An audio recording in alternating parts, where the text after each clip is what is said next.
Quand on est un fan de manga, on est souvent aussi un fan d'anime. En tout cas, moi c'est mon cas. Il y a des séries que j'ai trouvées meilleures vraiment en manga. J'ai trouvé que l'anime avait été manqué. D'autres, c'est l'anime qui a sauvé la série. Puis souvent, en fait, si je regarde le dessin animé, c'est pour prolonger mon plaisir parce que j'ai tellement aimé la série que je veux voir les deux. Donc, comment on passe du format imprimé, donc du manga, au format animé d'une série? Il y a souvent beaucoup plus d'étapes que ce qu'on peut imaginer ici en Occident. Il y a bien des choses qu'on ne voit pas qui se passent au Japon. C'est ce que je vais prendre le temps de décortiquer avec vous aujourd'hui. D'abord, il faut savoir qu'avant même qu'un manga sorte en tomes reliés comme on les connaît, ce qui relie plusieurs chapitres ensemble, il va être presque une pré-publication dans une revue. Donc, une revue qui réunit plusieurs séries par chapitre qui vont continuer. Les vrais fans achètent les revues pour pouvoir poursuivre leur série préférée tout de suite, sans attendre le volume relié. Donc, il y a des revues qui sont très connues. Il y en a même qu'on traduit en français ou en anglais parce que nous aussi, les fans occidentaux, on veut savoir la suite immédiatement. Donc, je pense par exemple à Shonen Jump, qui est extrêmement populaire au Japon et à l'extérieur du Japon. Mais il y en a d'autres qui ne se rendront jamais jusqu'à nous, dont les séries d'ailleurs sont souvent inconnues pour nous aussi. Par exemple ici, voyez-vous comment ça peut être épais, une revue? On achète ça à l'épicerie, au dépanneur, dans une librairie, beaucoup. Et chacun des chapitres, surtout pour certaines revues qui sont publiques plus jeunes, vont être identifiés par des couleurs. Donc voyez-vous, on passe du bleu, on voit bien qu'ici on vient de changer d'histoire. Dans chacune de ces revues-là, ça c'est une revue destinée aux adolescentes, donc c'est Shoujo. J'en ai une ici destinée aux femmes adultes, donc un petit peu plus grande, un petit peu moins épaisse aussi, on a moins de temps quand on est rendu adulte. Donc dans chacune de ces revues-là, vous allez avoir une carte postale avec le nom de chacune des séries et ça va vous permettre de voter pour votre série préférée. Souvent, vous pouvez même en mettre 2, 3 et les coter. C'est très important parce que c'est ce qui va déterminer qu'on continue la série ou pas. Un mangaka qui, pendant plusieurs mois, ses chapitres vont avoir reçu une moins bonne note, va finir par se faire dire par le directeur de la revue « Je m'excuse, mais il te reste 5 chapitres, puis ensuite, c'est terminé pour toi. » Alors qu'un mangaka qui va avoir chacun de ses chapitres cotés toujours parmi les plus hauts va être encouragé à continuer sa série pendant longtemps et va, après quelques chapitres, voir relier ces chapitres-là ensemble pour sortir en tome qu'on va vendre aussi, ce qui va augmenter la popularité de la série dans les revues parce que les gens qui vont avoir lu le premier tome ou le deuxième tome vont avoir hâte de continuer et vont acheter la revue. Donc, voyez-vous, c'est beaucoup soumis au désir, si on veut, des lecteurs. Beaucoup plus que ce qu'on imagine ici. Oui, ici, un manga, on va continuer de le traduire en fonction de l'amour ou pas des fans. Mais généralement, quand on s'est entendu pour traduire un manga, on va le traduire jusqu'au bout et c'est des mangas qui ont eu déjà un grand succès au Japon. Alors qu'au Japon, il y a beaucoup de place pour ceux qui débutent, qui s'essaient. Faut pas qu'ils sortent trop des cadres parce qu'il faut pas qu'ils fassent peur aux lecteurs, mais en même temps, il faut qu'ils aillent chercher quelque chose de nouveau, d'unique à eux. Ça peut être une forme de dessin, ça peut être un élément particulier dans l'histoire qui rentre, si on veut, dans la direction éditoriale du magazine, mais qui va aller titiller les fans assez pour qu'ils votent pour lui puis qu'ils le mettent en haut d'un autre, ce qui va lui permettre de poursuivre la série. C'est un monde très dur, très difficile, sans pitié. Vous allez souvent avoir des séries qui ont juste 3 tomes. Ça veut dire que les lecteurs n'ont pas voté que c'était une assez bonne série pour poursuivre. Donc vraiment, ce n'est pas très facile. Déjà l'étape pour se rendre au manga. Comment ça se poursuit par la suite? C'est ce que nous allons voir maintenant. Une série qui rencontre un bon succès dans les magazines, dans les revues de faible qualité, comme je viens de vous montrer, va se faire proposer d'être enregistrée en drama CD. Donc, qu'est-ce que c'est un drama CD? Chose incroyable, c'est un CD qui coûte quand même un bon prix, sur lequel des acteurs, donc des seiyū, vont enregistrer le manga adapté, si on veut, pour l'écoute. Donc, par exemple, Saienkoku Monogatari, une série qui se passe dans une Chine ancienne, a été enregistrée. Donc, on a sélectionné des acteurs pour les personnages et on lance ça sur le marché. Ça nous permet de voir si l'intérêt est suffisant, si on a pas mal de ventes, et ça mousse encore une fois la série dans le magazine et en tome. Donc, c'est une étape qui est jamais traduite ici. Quelques fans vont acheter des dramas CD à l'étranger, mais ça coûte cher, c'est difficile, il n'y en a pas énormément d'exemplaires. Donc, vraiment, c'est une des choses qu'on ignore souvent qui se passe toujours au Japon.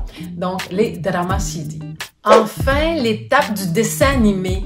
Le mangaka vient de se faire annoncer que sa série fonctionne très bien, les tomes se vendent bien, le drama CD, c'est incroyable, donc on décide d'y aller pour une première série. Habituellement, on peut lui dire que ça va être 26 épisodes.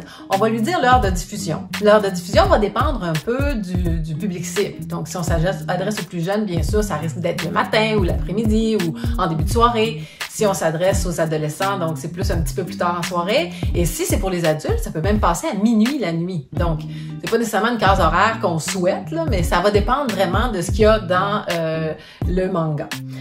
Donc, la série animée commence à être montée. Ce qui est très drôle, c'est que ça peut être les mêmes seiyū. Les seiyū, vous savez, c'est les acteurs qui font le doublage. Donc, ça peut être les mêmes personnes qui ont fait le drama CD. Des fois, ça n'est pas les mêmes. Donc ça peut causer une petite frustration chez les fans, mais ça peut aussi faire plaisir parce que souvent, quand le seiyū a été très bon, que ça a très bien fonctionné, on va garder les mêmes. Donc, on commence à faire la série animée. Quand un manga est vraiment hyper populaire, donc Naruto ici, c'en est un bon exemple, on va même démarrer la production de l'animé avant que ce soit terminé la série. Donc, on n'a pas tout. Les tomes, on ne sait pas ce qui se passe jusqu'à la fin. Ça veut dire qu'on va avoir beaucoup de fillers, donc d'épisodes où on va, si on veut ralentir la cadence de l'animé, parce que on est arrivé au bout de ce que les tomes, de ce que le manga nous a révélé. Donc, on va y aller comme ça en rajoutant des bouts. Ça peut donner des très belles choses. Je pense par exemple à dans Sakura Clear Card ou même dans le Sakura original.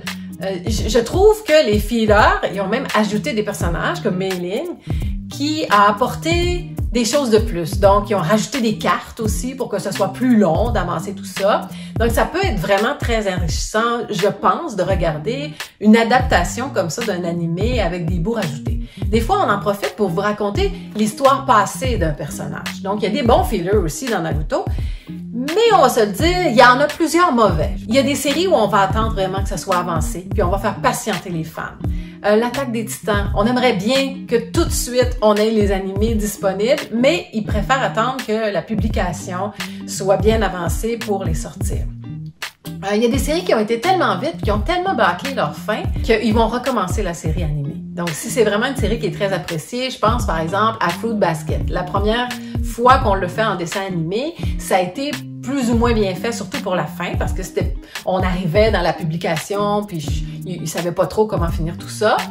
Alors que maintenant, ils refont la série et ils prennent le temps. Parce que tous les tomes sont sortis, on sait ce qui se passe, et là, on prend le temps de faire la série comme il faut.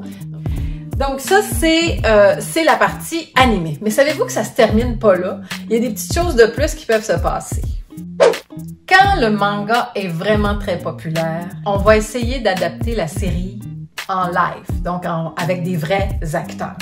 C'est sûr que on a vu des adaptations de Dragon Ball ou de Mario Bros. Disons que c'était pas la chose la plus facile à adapter, puis ça a donné un résultat questionnable.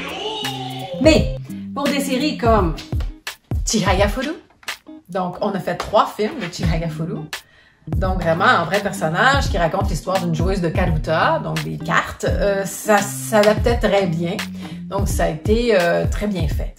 Et pour les curieux, on peut même faire des adaptations en comédie musicale. On le fait pour Haikyuu, on le fait pour Naruto.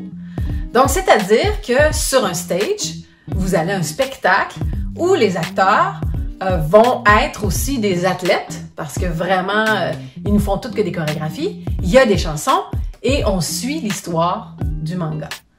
Donc, c'est vraiment très intéressant. Si vous avez la chance d'y aller quand c'est en diffusion au Japon, n'hésitez pas. Et finalement, tout à l'heure, je vous ai parlé des revues. Mais il y a maintenant, il y a des mangaka qui ont décidé de publier tout simplement sur le web. Donc, par exemple, Otakuni Koiwa Muzukashi est un manga qui a été originalement publié online et il y a eu énormément de fans, donc on a fini par le publier en tome et même par faire un animé et dernièrement est sorti aussi un film live. Donc c'est une histoire de succès qui est très intéressante parce que ça montre que le marché est peut-être en train de changer. Voilà, j'espère que ça vous a un petit peu permis d'en apprendre sur le monde du manga et des dessins animés et de tout ce qui entoure ce monde.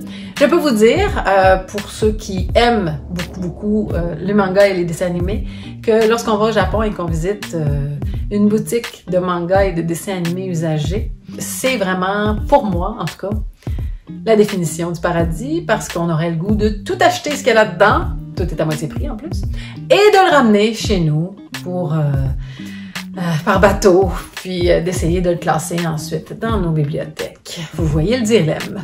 Alors, merci beaucoup d'avoir écouté et à une prochaine. Au revoir!